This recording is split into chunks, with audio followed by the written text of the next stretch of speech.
Shalom, salam moderasi. Kembali dalam program Sumbu, Suara Penyuluh Menyejukkan Kalbu. Bersama dengan saya Freddy Siotang, penyuluh agama Kristen Kementerian Agama Kota Palangkaraya. Kita akan masuk dalam perenungan firman Tuhan yang terambil dalam Matius pasal yang kelima, ayat yang ketiga sampai yang kelima. Yang perikopnya adalah ucapan bahagia.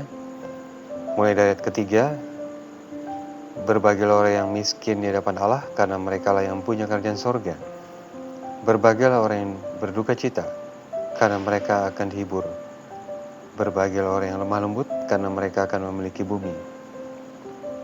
Sobat Sumbu, di mana firman Tuhan ini mungkin sering kita mendengarkan khotbah-khotbah ataupun pembicara-pembicara menyampaikan tentang sabda bahagia ini.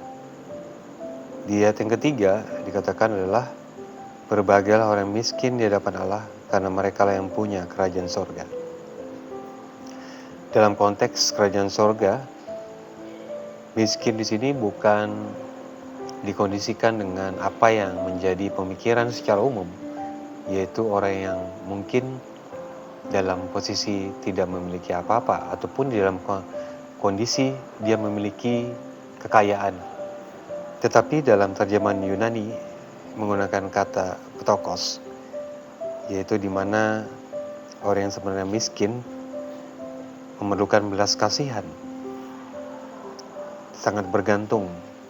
Jadi bagaimana miskin yang perhubungannya adalah menganalogikan sekalipun kita memiliki kekayaan ataupun sesuatu yang kita punyai ataupun dalam posisi yang juga kita tidak memiliki harta ataupun hal yang menjadi pegangan hidup, tetapi ini lebih kepada sikap hati. Sikap hati yang miskin, sikap hati yang sebenarnya sangat-sangat bergantung kepada Tuhan.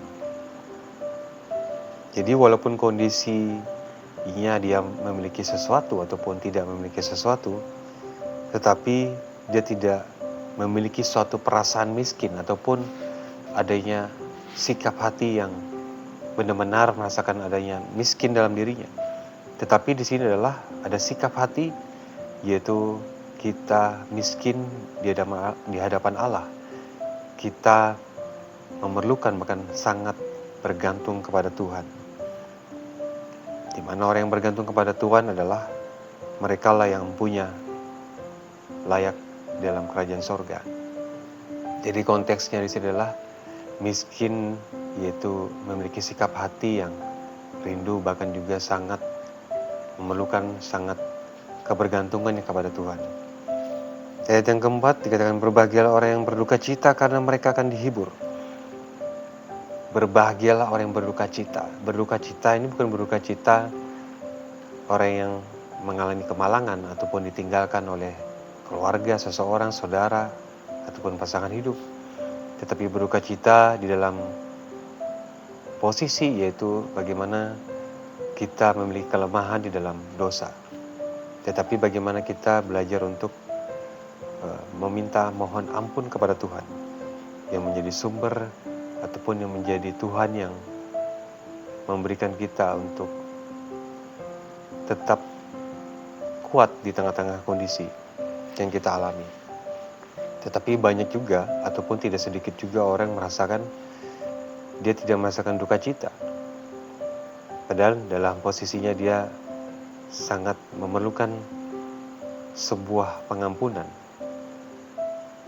Bahkan di dalam hubungan dalam setiap kehidupan rumah tangga ataupun di dalam berkeluarga, terkadang pemikiran logika selalu lebih diutamakan sehingga tidak ada jalan penyelesaian, bahkan sehingga memberikan sebuah keputusan berdasarkan oleh karena kemampuan dia, tetapi dia memiliki kelemahan, dia memiliki keterbatasan, padahal dia memerlukan adanya tuntunan, yaitu orang-orang yang memiliki kerohanian yang lebih baik, dia untuk menuntun dia dalam menyelesaikan persoalan. Tapi justru lebih banyak menyelesaikan persoalan di dalam pernikahannya daripada menyelesaikan persoalan yang sebenarnya dia harus selesaikan. Jadi bagaimana kita belajar bagaimana berbahagia dan berduka cita. Kita sangat rapuh akan dosa.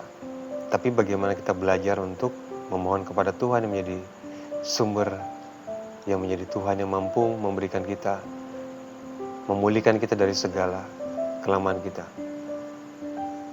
Bahkan juga di ayat yang ke-5 dikatakan, berbahagialah orang yang lemah lembut, karena mereka akan memiliki bumi. Lemah lembut itu bukan berarti lemah, ataupun dalam lembut itu dalam kondisi bagaimana dia memiliki kekuatan. Tetapi dalam dia memiliki kekuatan, dia mampu mengontrol kekuatannya. Tetapi kadang-kadang kekuatan bisa juga menjadi bumerang ataupun menjadi ironis dalam setiap kita menyikapi sebuah tantangan di dalam kehidupan. Tetapi bagaimana kita belajar yang disampaikan Yesus khotbah kita adalah lemah lembut. Yesus juga menjadi satu standar ataupun menjadi teladan, menjadi raja yang memiliki kelemah lembutan. Dan kita belajar bagaimana di saat kita menghadapi sebuah tantangan ataupun hal-hal yang kadang-kadang itu bisa menjadi satu ujian bagi kita. Karena kekuasaan itu bisa menentukan dimanapun kita mampu melakukan segala sesuatu, apakah berdasarkan ambisi ataupun hawa nafsu. Sehingga lemah lembut ini sangat luar biasa disampaikan firman Tuhan adalah belajar kita untuk melatih bukan hanya dari sisi kesabaran, tapi bagaimana kita mampu mengendalikan sebuah kekuatan ataupun kuasa. Dan ini tidak hanya diperuntukkan kepada orang yang memiliki kekuatan, bahkan juga mungkin orang yang mungkin dalam situasi yang pelik. Kita juga belajar bagaimana Yesus di tengah-tengah situasi yang pelik, bahkan di saat orang-orang pada saat itu menyanjung dia, mengelulukan dia bahwa dia adalah raja. Bahkan juga dalam situasi itu dia tidak merasakan adanya sesuatu membuat emosinya terpancing, tetapi dia selalu tetap dalam kondisi yang konsisten, bahkan sustaining of life, di mana dia bertahan sampai finishing wall. Pada saat dia disiksa, menderita, mati, bahkan disalibkan, bahkan dibangkitkan. Dan inilah yang menjadi hal penting bagaimana fulfillment of life, yaitu bagaimana dasar daripada berbahagia adalah konteksnya, yaitu kerajaan surga. Bagaimana itu sangat diperuntukkan bagi setiap kita orang percaya di tengah-tengah kondisi yang tidak baik-baik saja pada hari ini, sehingga kita mampu menghadapi segala situasi dan periode yang bisa berbeda.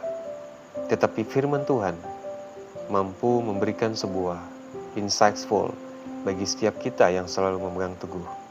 Bila Roh Kudus menuntun kita, sehingga kita mampu menjalani apa yang menjadi firman Tuhan yang disampaikan adalah untuk berbahagia di dalam setiap situasi yang terjadi pada hari ini, karena firman Tuhanlah yang menjadi kekuatan bagi kita.